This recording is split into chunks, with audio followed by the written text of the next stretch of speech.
Hello, I am Mirandali, and welcome to Finding the Inner Self podcast. I am a therapist, LGPC, at the Inner Self Healing Center. And I'm Gudrun Strmic. I'm a licensed massage therapist and body worker with the Healing Arts Center. So we spent the first episode really talking a lot about, me and my progression into therapy and finding myself. And I really want to spend this episode talking about Gudrun's story, because Gudrun's story, while we sort of ended up where we are, we both had very different paths to get there. So Gudrun, talk a little bit about what your process was. Thank you. Yeah. I always had an intuition of becoming a massage therapist. It was something that I just felt naturally inclined to do back to my freshman year at college. And I was like, well, I'm not going to not go to college. So I went to college. And then after college, it was a couple years, maybe 2 or 3 years after, I thought, gosh, I really want to go to massage therapy school. I looked into it and I was like, I really think I should give, the time and effort that I spent going to college for my accounting degree. I should give it a whirl, basically. I felt like I wasn't giving it a true chance to thrive. So I did that.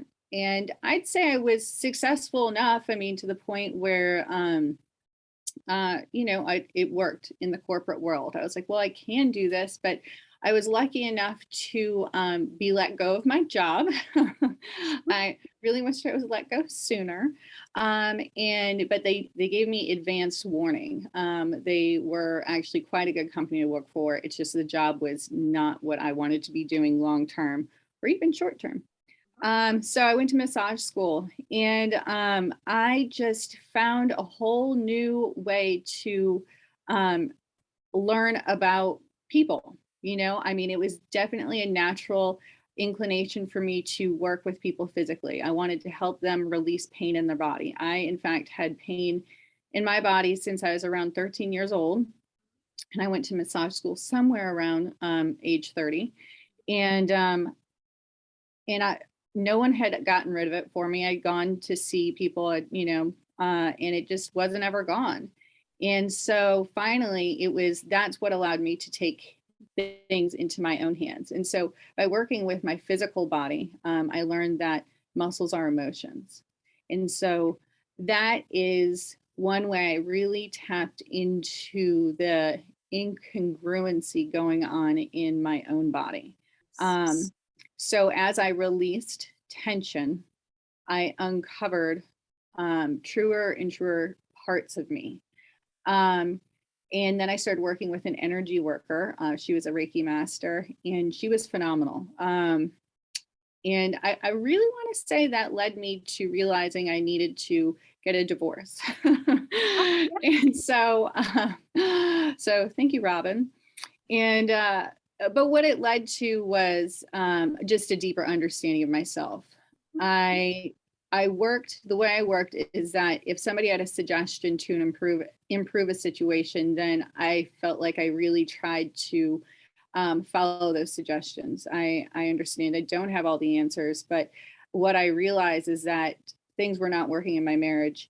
And I listened to a lot of suggestions of, I think my ex-husband, and yet he still wasn't whole or happy. And again, that was like me being on the wrong train, and then also being on somebody else's train that was wrong for them.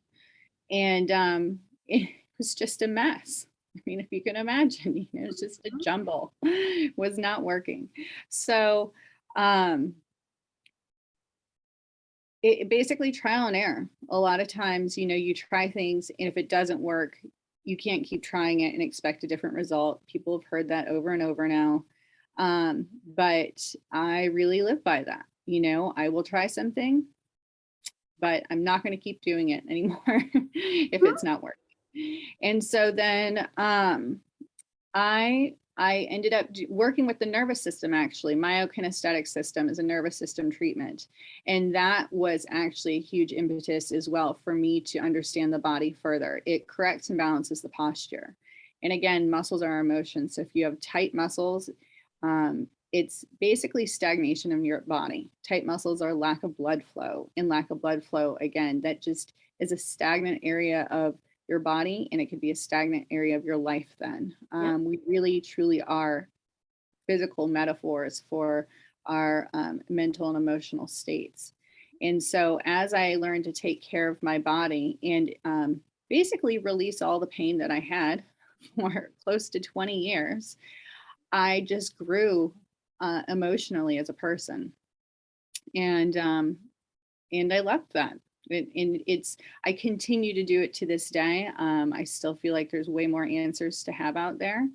And and that's where we are. We keep growing.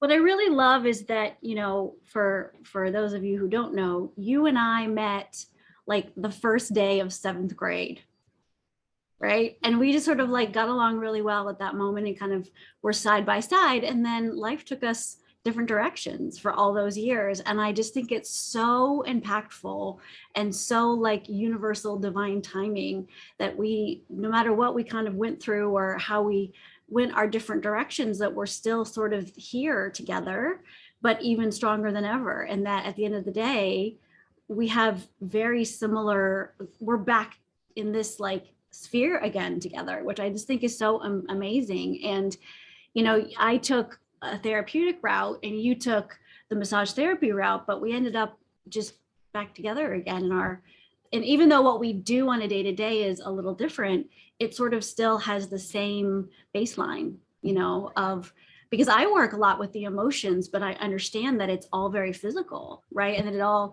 it manifests, our brain tells us what to be doing and it manifests physically all the time. And for both of us, spirituality became a big piece of how we, not only just for ourselves and got us to where we need to be and where we're going, but in our career paths. You and I both use spirituality and all kinds of things in similar ways in what we do. I mean, I was surprised. I thought I was really kind of weird that I use spirituality a lot in my therapy sessions, and people they're craving it. I mean, I've had people that have totally changed, and not just spirituality, lots of different tools, but you and I are so intuitively, baseline in what we're doing. I just think it's amazing.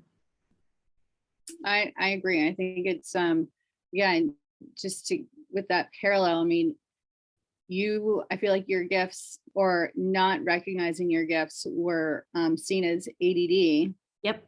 And I feel that I manifested mine physically, with the pain. I feel like it was this fight or flight of, I mean, was I trying to be a people pleaser and, follow, just like what you said, when you're a kid, you learn things, you learn how to respond appropriately based on cues that your caregivers give you, Yep. siblings, teachers, friends, and otherwise. And but wholeheartedly didn't necessarily resonate with who my inner self was or your inner self.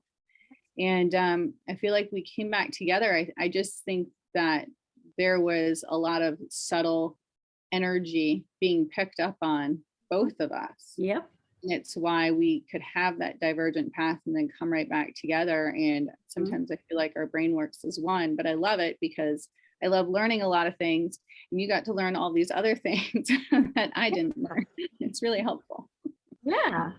And I love the work that you do because I think, even when you work on me, it changes me from the inside out. And I think it's so important that both you and I are working holistically in every avenue for ourselves, but also our clients. I think that's really awesome. So what do you think led you to finding yourself as early as you did? Yeah, I it goes back for sure to listening to others and not feeling that I was right where I was supposed to be. I was only right where I was supposed to be because I had lessons to learn, as we all do. Mm-hmm. But I do remember going to work every day, and I grew up atheist, or I felt very strongly pulled that I was an atheist. And but I still went to work every day asking, I wanted to know what I was good at and that I would enjoy doing. Um, and I wanted to know what my gift was. And I asked that every day, bare minimum for a year. And I guess I just knew. I think I was in a position that I knew I did not want to be in long term with work. And so I just started asking that very early on. And when I got the chance to go back to massage school, it was like being on vacation. So if I felt like I was on vacation, I mean, work doesn't necessarily feel like work, you know, Mhm. really most of the time. I mean, Yeah, yeah, if it does feel like work, it means that I didn't give myself the self-care I need. It really has nothing to do with the what work I've itself. Yes. chosen to Yeah, do, because what I've chosen to do is absolutely what I love. yeah. And yeah, and so the instrumental things were listening to this gut. It was the third time that my gut told me to go to massage school. And I was just like, Mhm. I mean, I had people close in my life saying, "You really want to do this? This is a hard profession." But, they didn't know anything about it. It's not like they were in it. I mean, Right. that was sort of easy to eschew. You're like, oh, well, that's not helpful advice. So, just um being able to recognize that at some point I know something Mhm. that other Yeah, people don't know, yeah, especially about myself. yeah, And yeah. to move forward with that.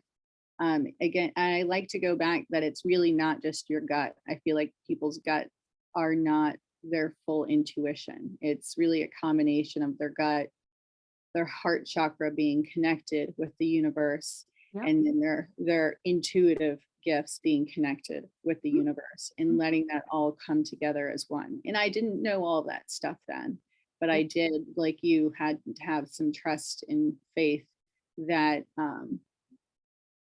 that it was going somewhere, and it did feel right. It felt right at the time. yeah, yeah. I think that's exactly right. And there's a really silly thing in the therapy world. It's called the miracle question, but I think it's a really profound question. And it's, if money was not an issue, what would you want to Mhm. do all day, every day? Right. And it sounds really like silly, but it is so true because I mean, yes, I have to pay my bills, right? Of course, like there's normal bills, but I literally would do what I do for free. Like Right. if I could survive, become a multimillionaire, to pay my bills, I would absolutely do it for free because I love what I do.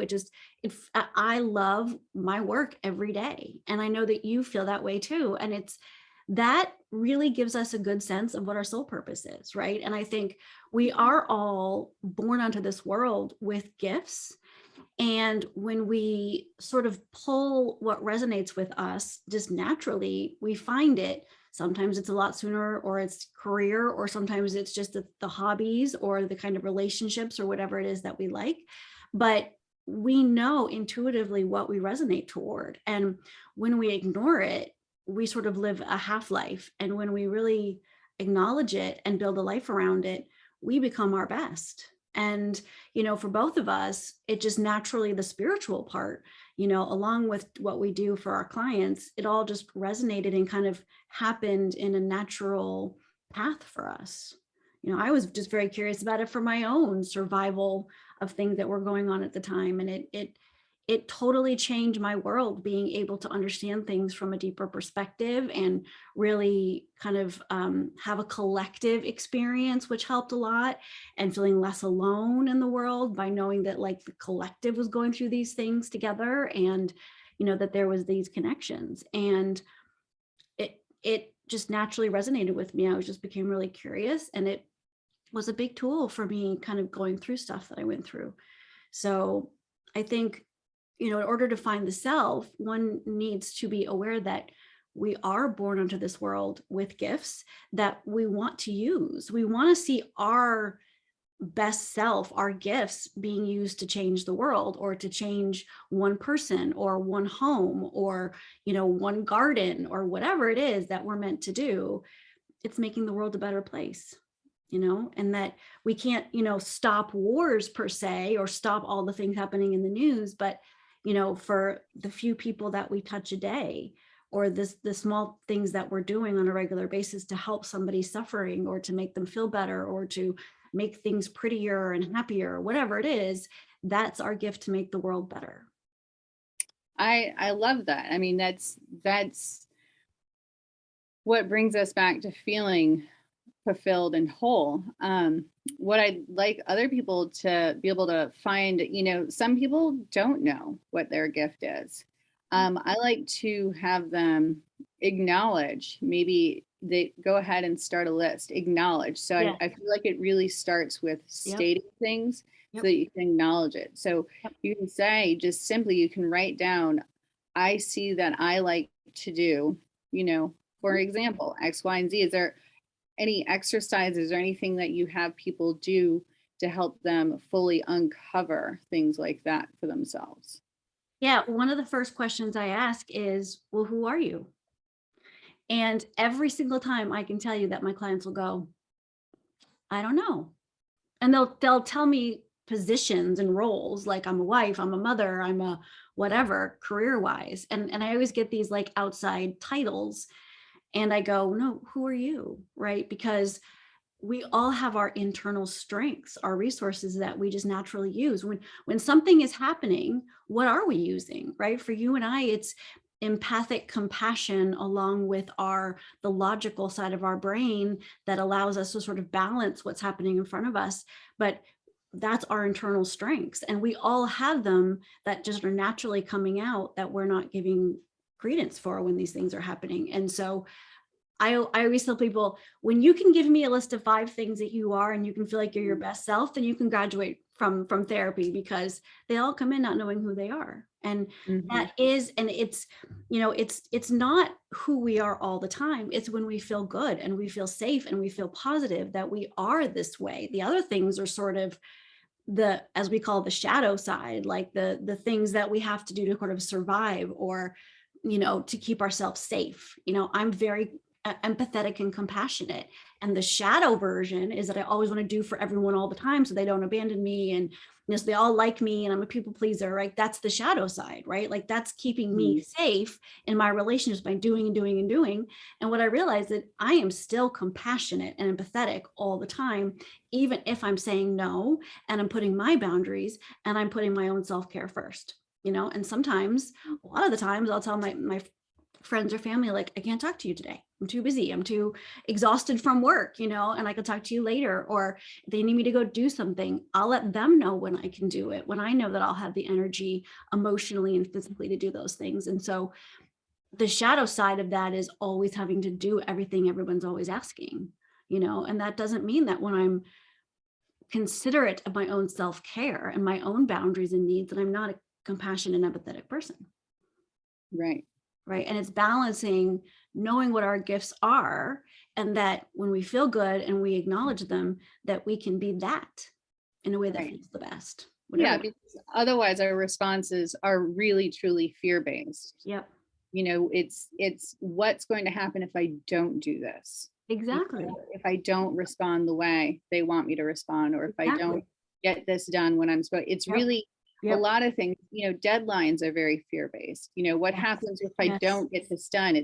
There's always that carrot, but it's usually often a negative thing attached to not getting something done.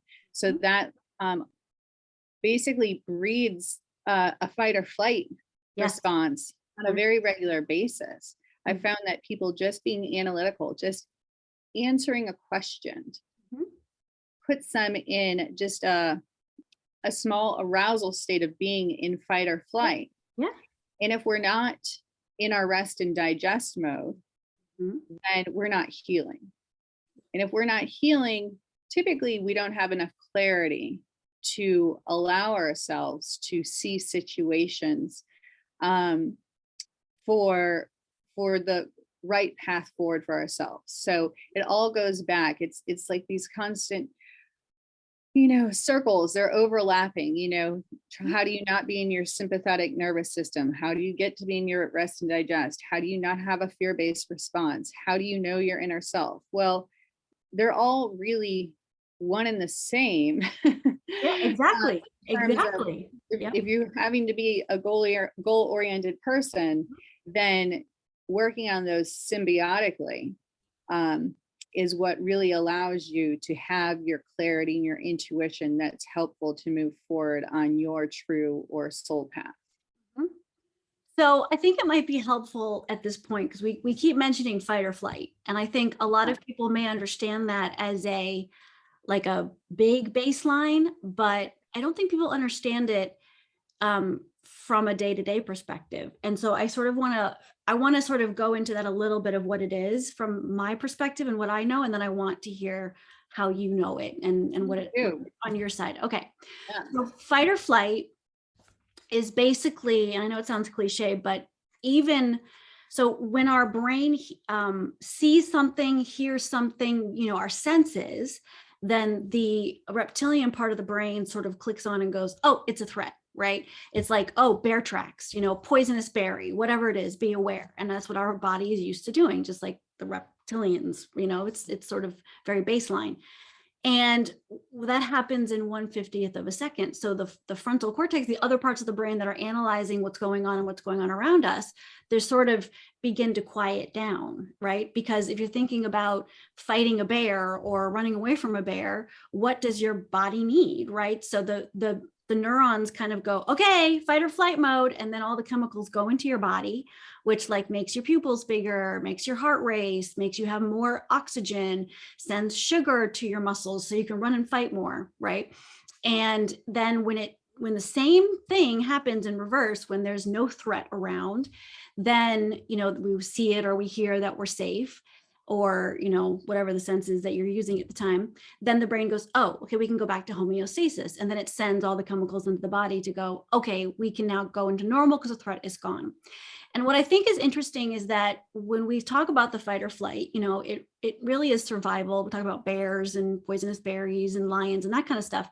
But now that we're not surviving in that kind of a way, the new survival base is our morals, our values, who we are in the world, the safety in our relationships. So a fight or flight can kick in if we feel like our boss is not happy with us or our partner is disappointed in us, right? The fight or flight of oh, this relationship, this thing that's important to me is now in a threat situation. I need to be aware because it's not safe, right? And I think what we don't give credit for is that now we feel unsafe, even when someone says like, oh, you did this, right? And you're going, no, I didn't, right? That's your own value in yourself. And that can be threatened by somebody saying something that isn't true about you, right? So the fight or flight gets then kicked in. And so when we begin to recognize what our body is doing fairly quickly, we can go, oh, well, they don't really know me very well. That's not what I did, right? And just like you were saying, part of the knowing the self is knowing in those moments, no, that's not who I am, or that's not what I did, or no, I'm really safe in this. It's okay. And that begins to sort of calm the fight or flight quicker than if we ignore it, keep going on with our lives, and then it gets higher and higher. And then before you know it, you're not able to think at all. You're just in full on arousal mode. And so I think it's important to notice that when we are present in the moment and mindfulness, which you and I can talk about later, but it's really being present and using the senses in this exact moment and not what's happened in the past or the future to go, we're safe. And then it tells the brain, okay, we're safe. We can sort of reverse the process. Mm-hmm. So what's your experience with fight or flight in the body? Well, as I mentioned, it was really reduces the body's ability to heal.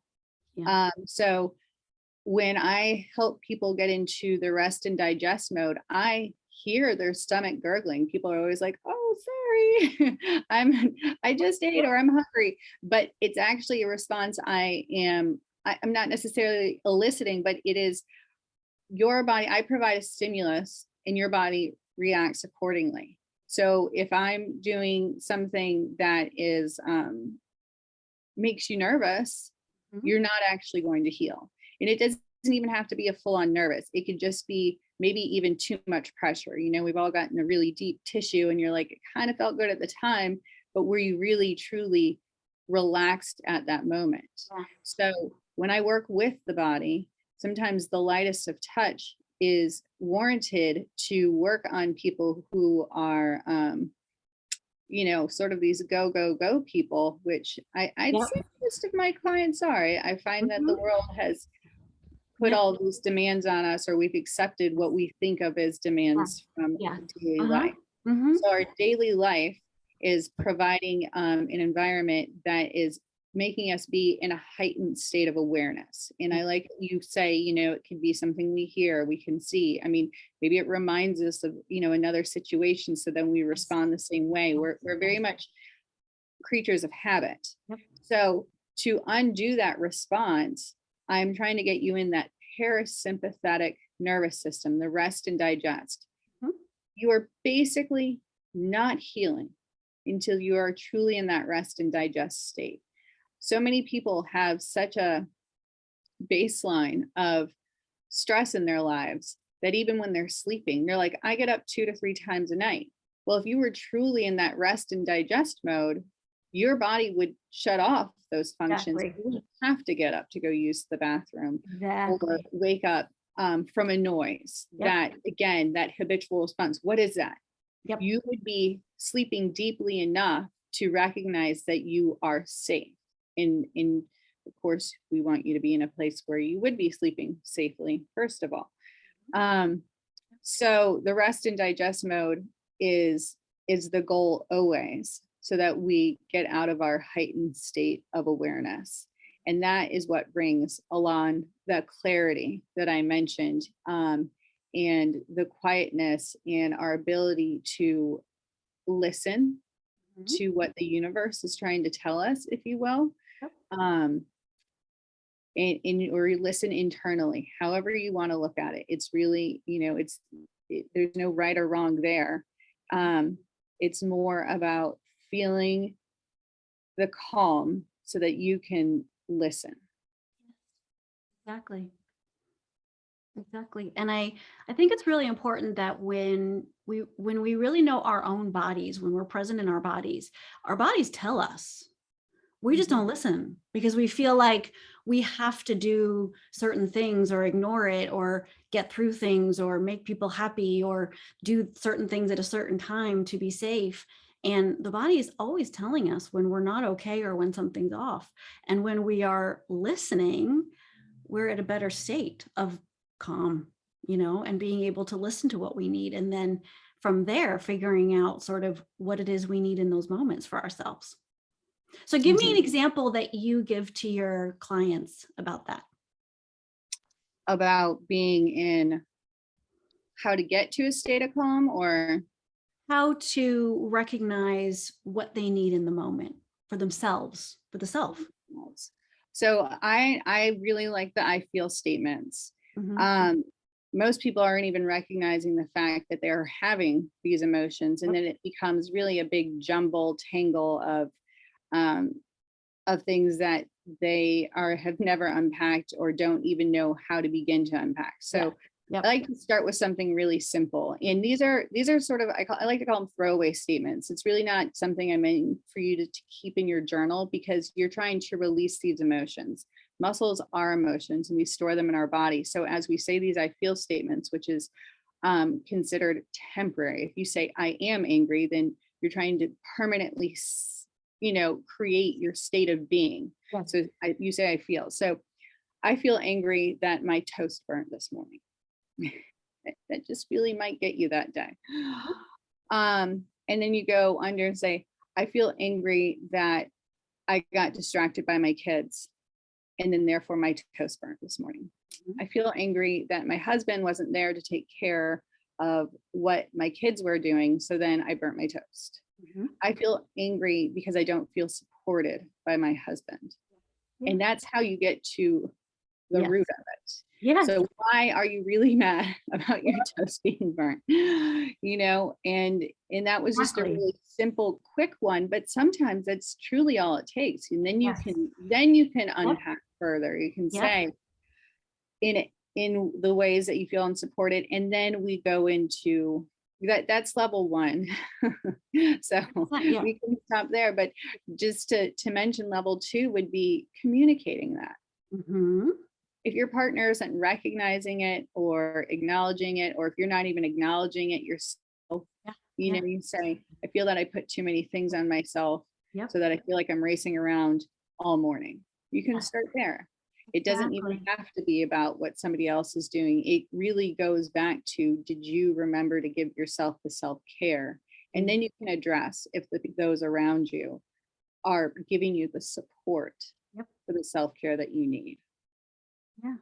That was a beautiful example because something very small can kind of set us off. And then it's like, oh my God, this toast. And you're like freaking out. And the reality is like, one, yeah, why is that toast bothering you so much? Because if you're feeling really good, you'd be like, I'll throw it away and do another one. Right. But even more like, okay, I'm really angry because I don't have time to make another one. At least you know that you can at least be like, okay, well, I can grab a cereal bar on the way if I have to go, right? Whatever that, it doesn't necessarily even have to be deeper, even though most of the time it is. It's more just acknowledging it for that moment of like, what's really stressing me out. And sometimes it's an easy, quick fix. And sometimes it's not, right? That when we're having an emotional reaction to something that seems very small and mundane or doesn't like fit the reality of what's happening, it's because there's something much deeper, a deeper wound that we haven't quite addressed. And people always like have these anger or rage moments, and it's not the anger and the rage, it's not the moment, it's what feeling is coming out that the person, reminds them of something that they're dealing with, or a wound that they haven't quite dealt with from their childhood, or whatever it is. And that's, if it's not matching what's happening in front of them, then that's why, because the brain's going, pay attention, pay attention. Don't let us be unsafe here. And the reality is we have to unpack that to know that. Like, I might be frustrated if there's lots of traffic, but that's because I need to get to a certain place, or because I'm not being present, or because I'm doing too much, and not because the person in front of me is going really slow, or whatever it is. And so it seems really mundane, these things that we get angry at, but it's again, just going deeper and really figuring out what it's about. Right. And that there's a whole nother level, you know, of when a situation reminds us of something else. It's basically, you can think about some people who have stronger reactions to something, say that burnt toast, but that's a bit of a PTSD reaction. It's you associate it with something else going wrong in your life so that the response is heightened Yep. versus an appropriate response to Exactly. something else. Exactly. Or it's always okay to feel upset, but recognize it and allow it to release. Again, like you said, it doesn't always have to mean something deeper, but if you're just starting this journey of finding yourself, chances are there are many deeper reasons Okay. that you want to get to, because then you can start working on how to feel supported, Yeah. whether that's just simple communication or having alternatively different people in your life. And you can figure that one out on a whole nother day. Exactly. Well, I think this was a great discussion on fight or flight and how to begin to figure out what we need. And I think, I think both of you and I both have experienced these enough times where our brain and our body sort of know what's going on in the moment. So we don't have inappropriate reactions as much anymore, because we sort of are aware as we're going. And I think it's important to note that when we're beginning the process, it can seem very daunting and very like hard to do. But the more somebody practices it, the more the brain, the neuroplasticity changes and tells our brain what's important to hold on to and what's not. And that what's happening in front of us, I don't know about you, but for me, when something happens, I can go, oh yeah, I'm feeling this way pretty quickly now. Like, oh yeah, this really bothers me, or yeah, this is happening. And like, I don't even really like being unregulated at this point, because I'm pretty calm, that when I'm not calm, I don't like it. And I have to be like, oh, I need to like take a minute, because I'm not used to it anymore. And so Yeah. I think for me, I'm pretty good at knowing instantaneously what's going on now after years of practicing, Right. Yeah. And once you get to a state of calm like that, where you get to enjoy what it's like to be in the parasympathetic nervous system, the rest and digest mode, Yep. it is, as you said, like, not only is being in the sympathetic nervous system, uh, it doesn't feel right, but being in the parasympathetic, it's so soothing. You're like, why wouldn't I be that way more often? It's Yeah. it's very something. It's really something that you want to maintain on a very regular basis because it feels to me like sleeping on the best pillow ever. It just feels so relaxing Yeah. that I it's I think something I really try to maintain. Yeah, I think it's really important to note that you and I are both in a calm state because of we've practiced it, but we're also pretty goal-oriented people. I mean, you and I get a lot done and we move in all aspects of our lives. It just doesn't mean we have to be in a fight or flight to get there. And I think people Right, don't realize that. right. People think they get things done because they're constantly thinking. Yeah. And let me tell you, a lot of things get done when you don't think. Or like I'm Or putting together a list of things that I need to do and I just move through them, you know? Doesn't exactly, have you to can be, yeah. think, but it doesn't have to be. It's like this higher buzz sound Yes. when, it's like having too much caffeine. Mhm. It's like you're just over put it in overdrive, and I'm like, you don't have to be in overdrive to run 4 errands. Yes, exactly. Yeah, and to know what you really need to Get do. that done right down here, not up here. Exactly, exactly. Mhm. Okay, well, we will end it there. Yes, thank you.